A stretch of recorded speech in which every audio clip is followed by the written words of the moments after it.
Hey everybody, thank you very much for coming along to my session on code reviews versus pull requests. So this is a topic that's quite near and dear to my heart because I've spent the last decade or so at Atlassian working on our tools for software teams. These days I'm attached to the Bitbucket team, but in a previous life I worked on our peer code review tool Crucible. And quite often when I give talks about Git and branching workflows and all of that awesome distributed version control stuff, I get questions from the audience about what the difference between a pull request and a code review is, and why Atlassian maintains a tool called Bitbucket and another seemingly analogous tool called Crucible. So this presentation is really a response to try and disambiguate those two and discuss a little bit more about how software teams are reviewing code around the world. So in this presentation, we're going to be looking at 4 major ways that teams are reviewing code. The first one we're going to look at is post-commit review. So this is where you're reviewing code that has already been committed to a repository. Typically, this is done by a tool like Crucible or Bitbucket extracting diffs from your repository, and then reviewers leaving feedback on that that is then actioned by the author. We're also going to look at pull requests, which are a specialized type of post-commit review, where you're reviewing changes that have already been committed, but those changes are all isolated on a single branch. So a pull request is a little bit different to traditional post-commit review in that you're reviewing changes before they've been merged into a target branch, typically master or develop. We're also going to take a little look at pre-commit review. So unlike post-commit review, pre-commit review is where you review changes before they've been committed to the project's repository. So this is typically done by reviewing patches rather than diffs from that version control system. And then we're also going to look at one other unique type of code review that I'm calling staging area review. And this is implemented by a popular open source tool called Gerrit. Now, Gerrit is a little bit different in that when you push changes to Gerrit, they're held in a staging area and then applied to the target branch only once that review process has taken place. So let's, as we're going through these different types of code review, I've put together a framework of different criteria as to how we're going to evaluate whether they're appropriate for your teams. First of all, we're going to look at review creation, how easy it is to actually create a review, and what different elements you can put into that review. We're also going to look at how easy it is to collaborate with these tools. What's the mechanism for reviewers to provide feedback to the author who actually wrote the code? Then we're going to look at how easy it is for the author to iterate on that review. So if someone leaves them feedback that they need to action and they write some more code, how does that affect the review that's currently underway? And then finally, and possibly most importantly, we'll look at how the code review actually impacts the code that's already inside of your repository, and how the shape of your history changes over time, depending on which code review methodology you adopt. So first of all, let's take a look at pre-commit review. Now, as I mentioned before, pre-commit review is where you're reviewing changes before they hit your repository. And this is pretty typical in open source projects. So a common example for when you're contributing to open source is that you'll find a mailing list where developers discuss changes that are about to be applied to the repository in question. So typically, you'll clone that repository locally, and then you'll write some changes as a patch, and then submit that to the mailing list via email. The developers then discuss that patch and provide feedback. And this feedback, it comes in the form of a reply email to that original thread. Then, after some back and forth and possibly some iteration on the initial patch, the maintainer of the project will take that patch and apply it to the canonical repository for that open source project. And then everyone else on the mailing list can pull down the latest changes. So typically, the maintainer is the only person to actually commit to the project in question. Now, to make this a little bit more concrete, let's take a look at some actual code. So imagine you're a developer working for an airline, and you need to find an open source project that will help you calculate fees to pass on to your passengers. And you find a fairly minimalist open source project that takes a base fare that you want to charge your customers and applies some static fees on top of it, and then also applies a transport tax. Now, when you're looking at this open source project, it looks pretty good, but there's a fairly critical bug. Can anyone see what the bug is? Yes, very good. So we're multiplying the fare by the federal transport tax, and that's actually going to reduce the overall fare to whatever percentage the tax is. So we actually need to add 1 to the federal transport tax in order to make this thing work correctly. Very good catch. Now, if the project in question was being worked on via a mailing list, then to actually contribute these changes back, you'd need to commit this to your local copy of that repository and then extract a patch from it using a command called git format patch. And this gives you some output, basically a unified diff of the changes that you want to make. Then you'll need to actually put that into an email, and there's another git command you can use to generate an email with a subject and a body, and send that to the mailing list. Now at this point, the maintainer and the other developers on the mailing list might provide you with some feedback. Some of this feedback might be, congratulations on submitting, but some of this feedback might actually require you to make changes. And so discussing the changes in question over the mailing list involves sending emails back and forth. And typically this is done by commenting in line and replying to the original author and the rest of the developers. Now this works fine for a little bit of back and forth, but if you have a very deep patch or a contentious change, then you can run into some serious problems with scaling this thread out to address all of the feedback that's required. Another interesting issue with mailing lists for development is that you can often end up with a series of different patches that are proposed by the author, and you can have patch sets that are reworked potentially dozens of times before they'll be accepted by the maintainer. But once you get that perfect patch, the maintainer only commits the latest version of that patch to the repository, which means that all of the history behind what was developed isn't actually encoded in your Git repository. Instead, that is sitting on the mailing list. So you still sort of have an audit trail, but it's a little bit removed from the code in question. So if you run into a bug later on that's a direct result of that patch, it can be hard to figure out exactly how that patch came to be before it was committed. The other thing about mailing lists is that only a single developer can contribute a change at once. And this is because at the end of the day, all of your changes are recorded as a single commit in the repository. And most version control systems only allow a single committer field to be associated with a particular change. Now, despite these limitations, mailing lists are actually hugely popular in the open source world. Two of the most famous ones are the Linux project and the Git project. Now, Linux has an extremely active mailing list with tens of thousands of participants and around 200 to 300 emails per day. The most recent, sorry, not the most recent, but Linux 4.7 had 13,000 individual patches in it. Now, this sounds like a lot to manage via a mailing list, but at LinuxCon last year, Linus Torvalds actually spoke a little bit about the patch development process, and he thought that the mailing list process was actually an awesome way to develop software for open source, and he doesn't see it as a bottleneck. The Git project, however, also uses a mailing list, which is kind of interesting since it is an actual version control system. However, at the Git Contributors Summit earlier this year, one of the maintainers, a guy named Pef, or Jeff King, raised the point that mailing lists are potentially a big bottleneck for people contributing, or a big barrier, rather, for people attempting to contribute to the Git project. So they're actually looking at building some tooling to make the emails that are accepted more flexible, and possibly look at things like accepting pull requests into the Git project rather than just using mailing lists. So in summary, pre-commit review does have some things going for it.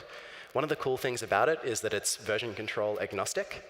It doesn't matter what the underlying version control system is, because at the end of the day, you're using a unified diff format that is common to all version control systems. It's also simple and decentralized. So in a good way, it's kind of democratic, which is important for open source. If you want to contribute to an open source project via mailing list, you need a mailbox and you need a mail server, and that's it, which is pretty nice.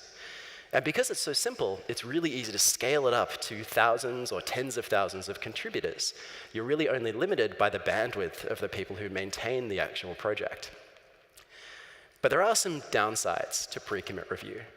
The first is that it can be difficult to iterate. If you have more than a couple of bits of feedback, then you can end up with these really deep nested threads of emails. You also are limited to plain text diffs, because that's typically the only thing that your mail client supports.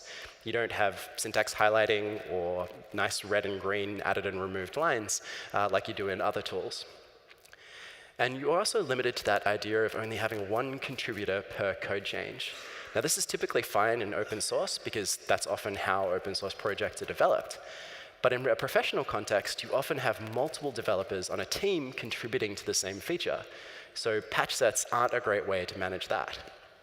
And at the end of the day, because mailing lists are abstracted from your version control system, the maintainer is going to have to go and manually merge those patches themselves. The tool can't actually contribute the changes to the code base itself. So now let's move on to another type of code review that's more common in professional teams. We're going to look at post-commit review.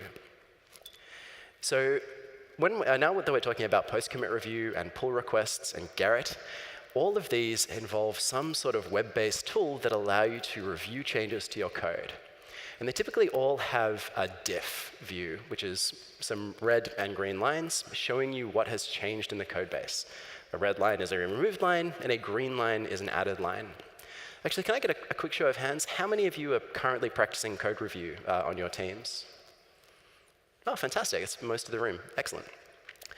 Well, in Atlassian's tools, we usually provide a little bit more context than just the lines that have changed. So usually that'll be embedded in a file view that you can expand and contract, so you can see more context or less context, depending on what you need. And then reviewers leave comments, which are threaded to discuss the changes that a particular developer has made. And then usually this will be embedded in some sort of tree view that allows you to see the rest of the changes that are associated with a particular commit. So Atlassian's post-commit review tool is a tool called Crucible. Are there any Crucible users in the room? Hey, fantastic. OK, a few people, a dozen or so. So Crucible is a slightly more sophisticated review tool than something like Bitbucket currently is. And that's because it has a slightly more heavyweight approach to review. It has some additional features like the ability to set a due date for a review, the ability to automatically track the amount of time that reviewers have spent performing reviews. And as part of this, you can also submit the amount of time to Jira if you're using time tracking in Jira. It also automatically tracks or allows you to provide feedback via comments. And you can classify comments as defects along with a priority and a classification to let you have finer-grained control over the feedback that you provide to the author. And it also has some cool state tracking showing you exactly which files you've already completed for the review. So if you're performing really large reviews, some of these features can help a lot with Crucible. Another really important feature of Crucible and post-commit review tools in general is the ability to review more than just the changes on a branch, like you can with pull requests. So in Crucible, for example, you can pick individual commits that are potentially already on your master branch, or review an entire branch, just like a pull request, or even break apart a commit and review individual files. And this can be really useful if you have very large changes that are coming in that need to be reviewed at the same time, because you can break apart a commit and put, say, front-end code for your JavaScript ninjas to review and back-end code for your server folks to review at the same time, and provide a more effective review experience for everybody. The other thing you can do with Crucible is actually do pre-commit reviews as well. So you can generate a patch before it's been committed to your canonical repository, and then attach that to a Crucible review. And then Crucible will actually anchor that patch onto the correct place in the repository, so you can view diffs and see the rest of the context of that change. So this can be really useful if you need to review changes before they're committed. So for example, if you're accepting changes from contractors and you're not comfortable with giving them commit access to your repository, this can be a useful way to effectively review their changes. The other cool thing about Crucible is you can add files that actually have nothing to do with your source code to the review as well. So if you need to add specifications or actual screenshots or videos of the changes that have been made to your application, that can be incorporated into the review, and reviewers can leave feedback directly on it. Another cool feature of Crucible that's really relevant in this brave new world of microservices, where you have changes that affect one particular feature across multiple repositories, is that you can actually add changes from multiple repos to the same Crucible review. So you can review changes to affected services in combination, which is a little bit different to some of the other review tools out there on the market. Another nice feature of Crucible is that it has a really cool feature called iterative review. So if you add multiple commits to a review, then you can change the scope of the diff that you're reviewing using this little thing called the revision slider. Now this is particularly handy if you leave feedback on a review, because when a developer commits some changes and then raises a review, you might have feedback that they're going to need to address by committing some more code. And when you come back to the review to review their rework, you can use the revision slider to just look at the new changes rather than the entire review and have to re-review all of their previous work. But Crucible does have one major drawback, and that is that at the end of the day, Crucible sits on top of your version control system. It doesn't actually host your code directly. So you need to have another tool like Bitbucket or an alternative Git host to actually store and index, to actually store your code. Crucible indexes your code and displays it, but it won't actually host it for you. Your developers have to push and pull from a separate service. But this does come with one advantage, and that is because Crucible is an abstraction of your source control system, you can use it to index all sorts of source control systems. It isn't just tied to Git. You can use it to work with Subversion repositories, or Perforce, or Mercurial, or even CVS. So if you're working at an organization that has multiple SCMs, or if you're stuck on centralized legacy version control, then you can still use Crucible to practice modern code review without having to make the jump to Git just yet. So post-commit review has quite a few things going for it. It has support for multiple centralized and distributed version control systems. It has a lot of flexibility into how you compose the review and how you control what your reviewers are seeing. And it does make it really easy to iterate. Whenever you update the review, your reviewers can review just those last changes. However, it does have a couple of drawbacks too. Most notably, oops, sorry, my little clicker's not working. Oh, there we go. Most notably, you need to host a separate version control system. You still have to manually merge work. So because Crucible has a read-only relationship with your version control system, once you approve a review, it doesn't actually change the underlying code. The developer just takes that as an indicator that it's OK to ship this code to production or to merge that code into master. And this means that it's actually kind of hard to enforce process with Crucible. You can build hooks into your version control system that check that Crucible reviews have been completed. But at the end of the day, it's going to be a little bit of extra work to make sure that the review process is implemented correctly. So now let's move on to another type of code review that's actually my personal favorite. Whoop, OK, actually, not yet. I thought we were going to talk about pull requests. But now we're going to talk about Gerrit, which is a cool tool, but not actually my personal favorite. So Gerrit is an interesting tool. Are there any Gerrit users in the audience? Fantastic, cool. So Gerrit has a pretty interesting history. It's actually a fork of a Subversion code review tool that was named Rightweld, which itself was spun out of an internal Google code review tool called Mondrian. And Gerrit it was originally written by a gentleman named Sean Pierce, who's been pretty instrumental in the Git project and the JGit project. And he actually built Gerrit as a tool to help review the Android source code project, which is a massive, massive open source project, probably one of the biggest in the world, behind maybe the Linux kernel.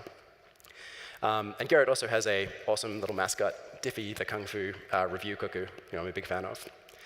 Now, the first thing that you notice when setting up Gerrit is that it's very Gitty.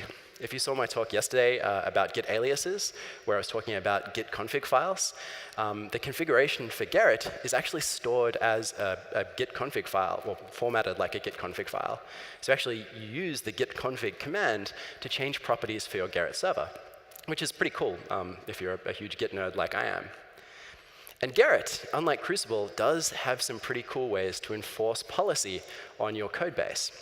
So as I mentioned at the beginning of the talk, when you push to Gerrit, it doesn't contribute your changes directly to the master branch. Instead, it contributes them to a special shadow branch, which is named for/whatever the branch name is that you're trying to contribute to. Then it's held there until the review process is completed. And typically this involves having reviewers approve the change and then actually verifying that the change works by having some tests passing. Although that verification step can also be manual, so a developer can run the test locally and then check the verified box to show that it's working. And then once those two conditions have passed, your change will be automatically applied on top of the master branch. So rather than just being an indication that your code is okay, Gerrit will actually apply the changes to your production branch for you. Now, the way that you, so here's a couple of screenshots, which I think might be a little outdated. I pulled them from gerritcodereview.com, but I think there might be a newer version. Basically, you have a, similar to Crucible or Bitbucket, you have a diff, a side-by-side, or I think they maybe support unified diff as well. And reviewers leave comments basically showing their feedback. And then once the reviewer has completed the review, they leave a score.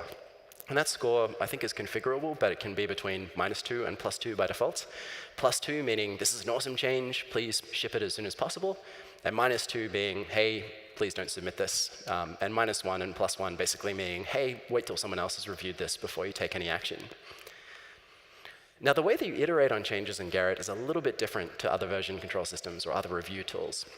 So if you imagine I'm a developer and someone's given me some feedback, the way I'd usually contribute the feedback as a new commit would be to make some changes on my local branch, commit it, identifying that change as being review feedback, and then pushing that up to the server.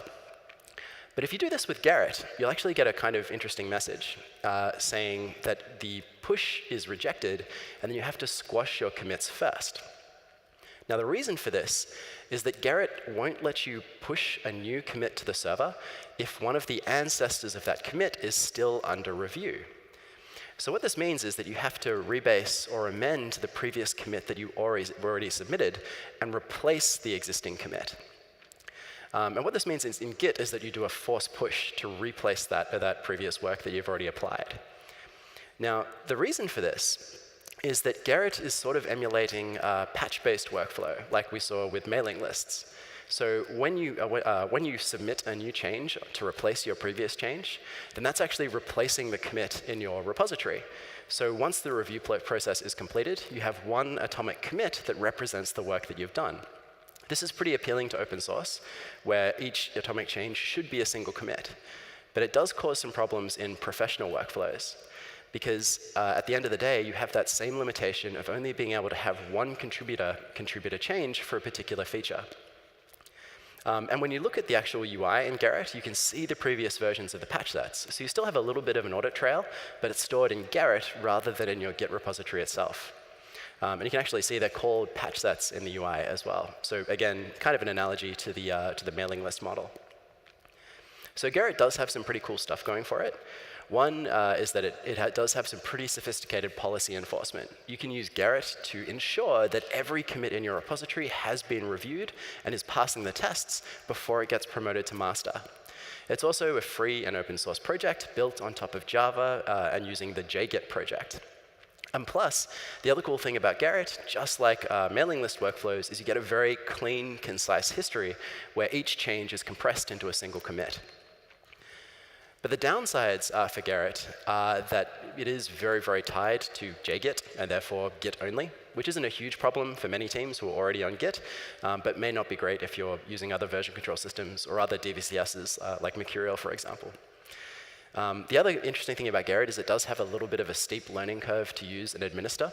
This is fine if your team's already comfortable with Git, but you do need to know how to amend and rebase and push and force push before you can start using Gerrit effectively with your team.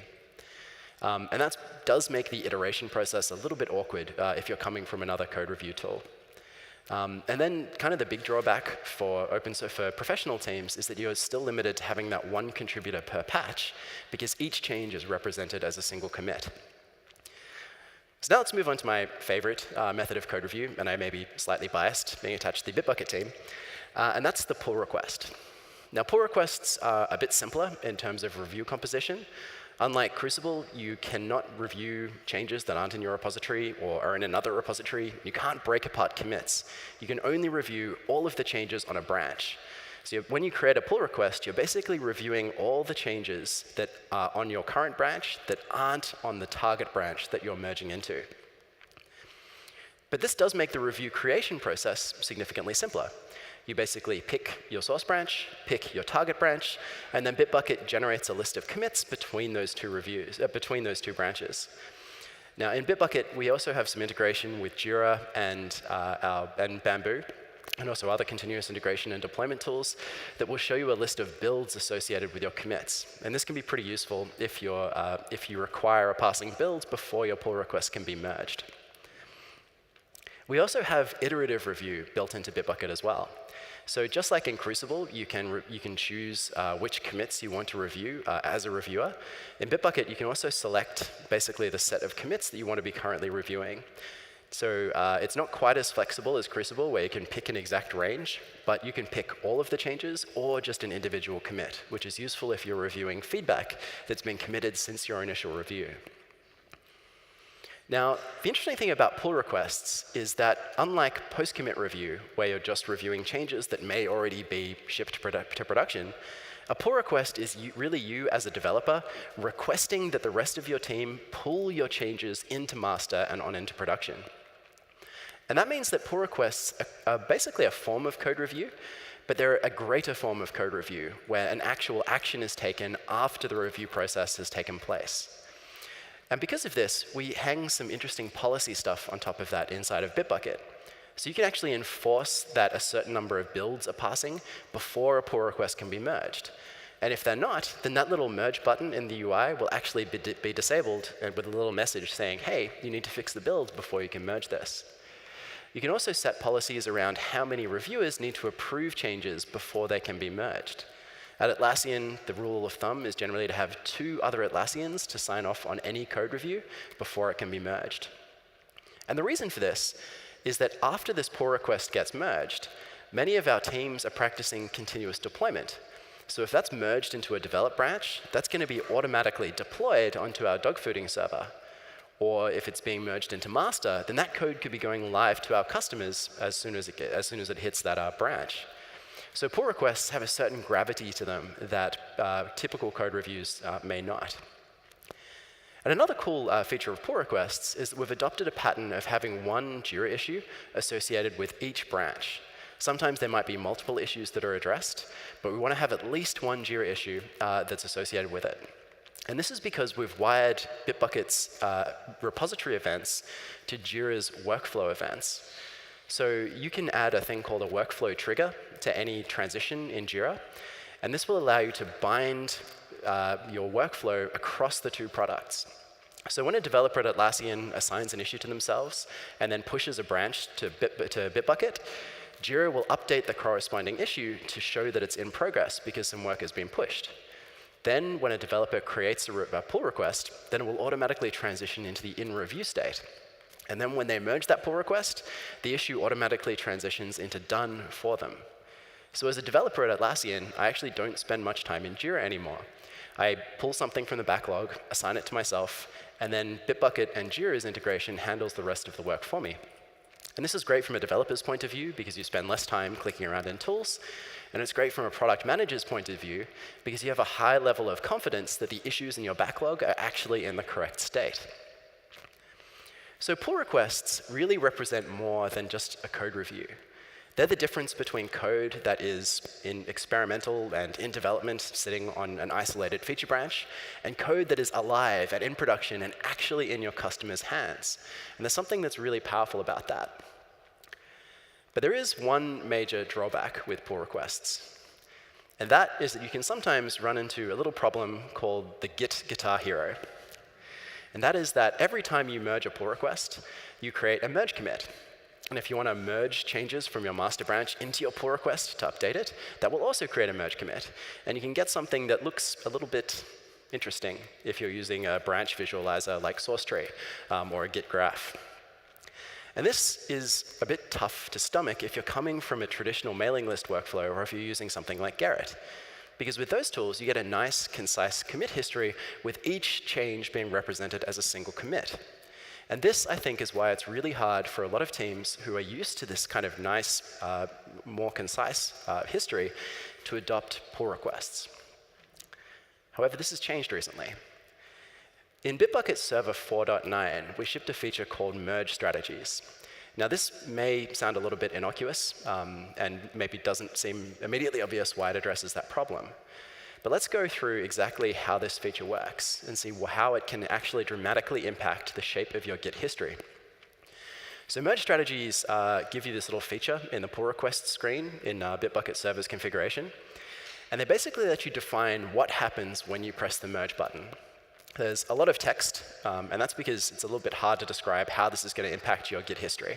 So I'm going to go through each of these merge strategies one by one. Basically, each of these strategies translates to the underlying commands that are passed to the git merge command by Bitbucket.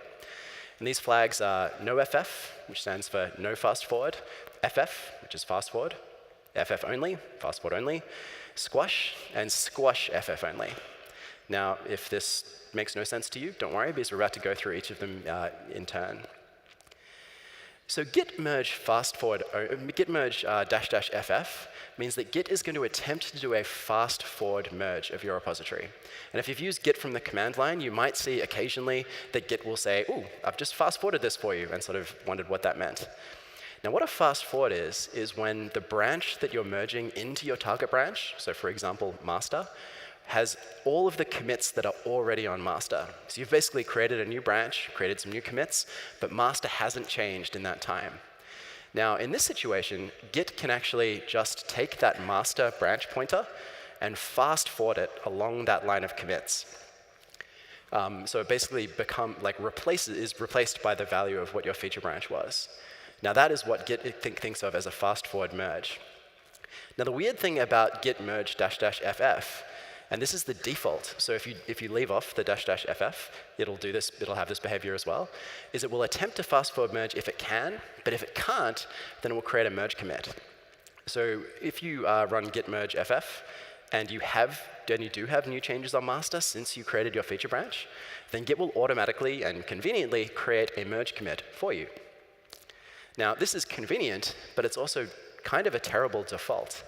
Because if you look back at your Git history, you can't really tell if work was done on a feature branch or if work was done directly on master, because sometimes a merge commit is created and sometimes it isn't. So it makes it quite hard to reason about your code. So actually, when Bitbucket does a merge, when you merge a pull request, it uses a different flag called noFF, which basically means never fast forward. So even if you've got new changes on your feature branch and no new changes on master, Bitbucket is still going to create a merge commit for you, so you can tell that that work was done on a feature branch.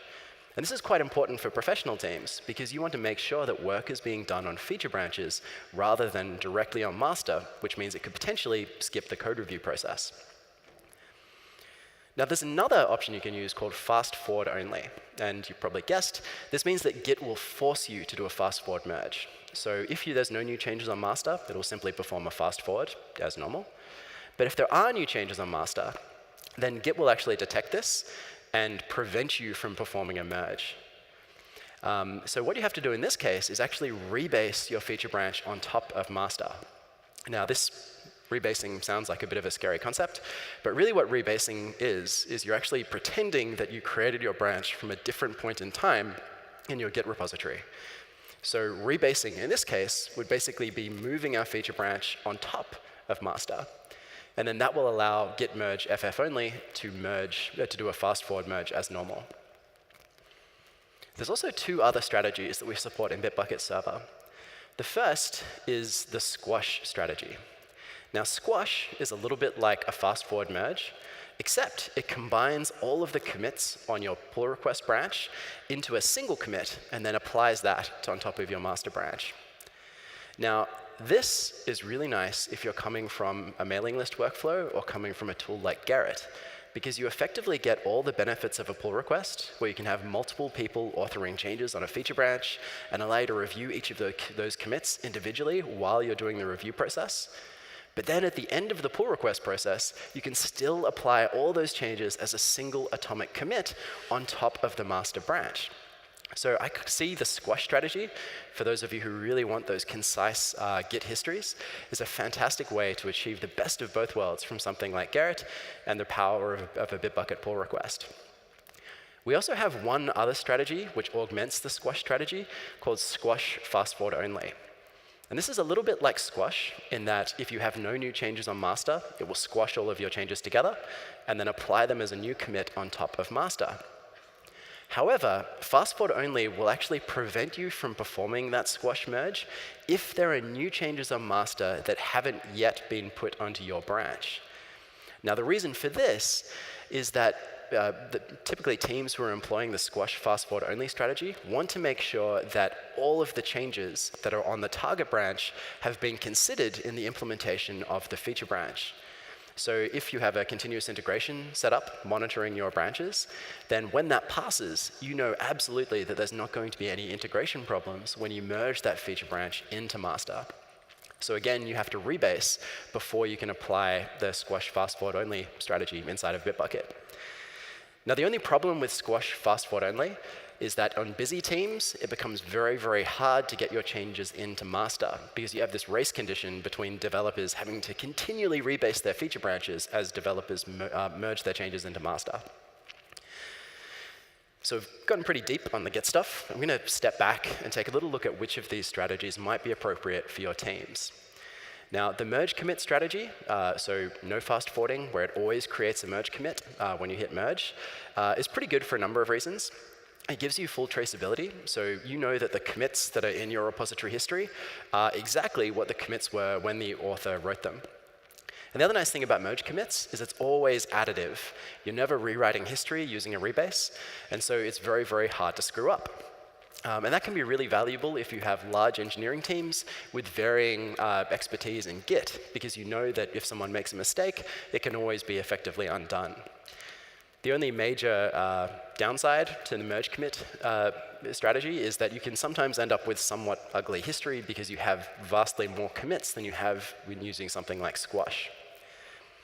Fast forward only is a bit nicer in terms of the shape of your history because you don't have merge commits. It sort of looks like, when you look at it, the Git history of a fast forwarded repository, you just have one nice long line of commits going back to the beginning of the repository, which is aesthetically pleasing, but also has some nice impact if you use commands like git bisect to go back and find when a particular regression was introduced. That can be done on branching histories, but it's much simpler if you have a single line of commits. And the nice thing about fast forward only is you still have that verbose history. So even if the commits have been restructured a little bit via rebasing, you still have every single commit that each author contributed. The downside to fast forward only is that you have to get every developer on your team comfortable with the concept of rebasing, which isn't insurmountable, but is a little bit more overhead during onboarding if the incoming developer isn't super comfortable with Git. And then there's the squash strategy. Now, the squash strategy, as we saw, has a really nice, concise history, but the only downside of that is you do lose some context over how those features evolved. You can still go back and look at the pull request in Bitbucket even after it's been squashed, but it's recorded in Bitbucket rather than recorded in your actual Git history. Now, as far as Atlassian goes, we actually typically use merge commits because we have an engineering core of over 1,000 people, and it's much easier to reason about changes if we can tell whether they were developed on a branch. And it also helps dramatically with our onboarding process because developers can just start raising pull requests and merging without having to learn the finer points of rebasing. But we also do use a little bit of fast forward only, particularly on our individual feature branches. So if a senior developer or developer is comfortable with rebasing, then they're totally free to do that on their own private branches before they merge that into master. So in summary, pull requests have quite a lot going for them. We have a sophisticated approach to policy enforcement where you can constrain exactly the conditions under which a pull request can be merged into master.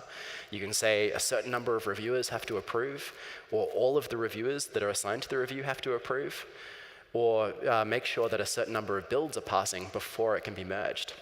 One thing I didn't mention before is when you raise feedback in Bitbucket, you can actually mark it as a task, and you get a little checkbox in the UI. And you can also add additional policy that checks that all of those checkboxes, so all of that feedback, has been addressed before the pull request can be merged. You also have that powerful choice of merge strategies that let you emulate other workflows like Gerrit and mailing lists, but still leverage the power of those pull requests. And another really nice feature of pull requests is because you're reviewing a set of commits, is that you can have multiple team members contribute to the same feature. So if you have a team of devs working on a single feature, you can see each of their individual contributions in that same review. And another cool feature of Bitbucket Cloud specifically is that we support both Git and Mercurial. Now, Git is used by roughly 70 to 80% of software teams these days. But Mercurial is still a relatively popular version control system. And in terms of Bitbucket Cloud, we have about 90% Git repos to 10% Mercurial repositories. So if you're a Mercurial user, you can use all of the stuff that I've talked about, except with Bitbucket Cloud specifically. The only big drawback to pull requests is that there's a little bit less flexibility when it comes to how you actually compose the review. You can't add arbitrary files or review changes across multiple repositories. You can only review the changes in a single individual branch. So in summary, if you're evaluating whether you want to adopt a tool like Crucible for traditional code review or a tool like Bitbucket for Git pull requests, here's my kind of high-level summary of which is better. If you really need to review changes across multiple repositories at once, then you might consider adopting Crucible. Similarly, if you're not yet on Git, or if you have some repositories being tracked in Subversion or CVS or other tools, then you might need a tool like Crucible to be able to abstract across all of those different version control systems. Similarly, if you have a heavily iterative workflow where you're going to have a lot of back and forth on a single request, then on a single review, then the additional features of being able to pare down exactly what content is under review or review changes that are already on your master or production branch, then you might need to adopt Crucible as well. Another reason to use Crucible is if you're using Git, but you're not actually contributing changes on feature branches just yet. Dendrophobia is the fear of branches. Now, if you are suffering from dendrophobia, I would recommend taking a close look at feature branching workflows because they do provide a gateway to more DevOps-y type workflows like continuous deployment. Being able to do all of your work on a feature branch in an isolated space gives developers the freedom to develop effectively without impacting the rest of their team until they're ready to promote that change to production. We actually have a great Git microsite that talks a lot about feature branching workflows at atlassian.com/git that I highly recommend checking out if you're still stuck on that contributing straight to master model. For everybody else, I recommend pull requests. If you're using Git and branches, then I personally think there is no better way to review code and deploy that code than to use pull requests effectively. And the other cool thing about Bitbucket and Crucible is that you can integrate the two together. So if you like, you can actually have Crucible indexing your Bitbucket repositories. So when you do have a review that falls into the criteria on the left, you can create a Crucible review. But for your typical day-to-day workflow, you can use a Bitbucket pull request. Thank you very much for your time.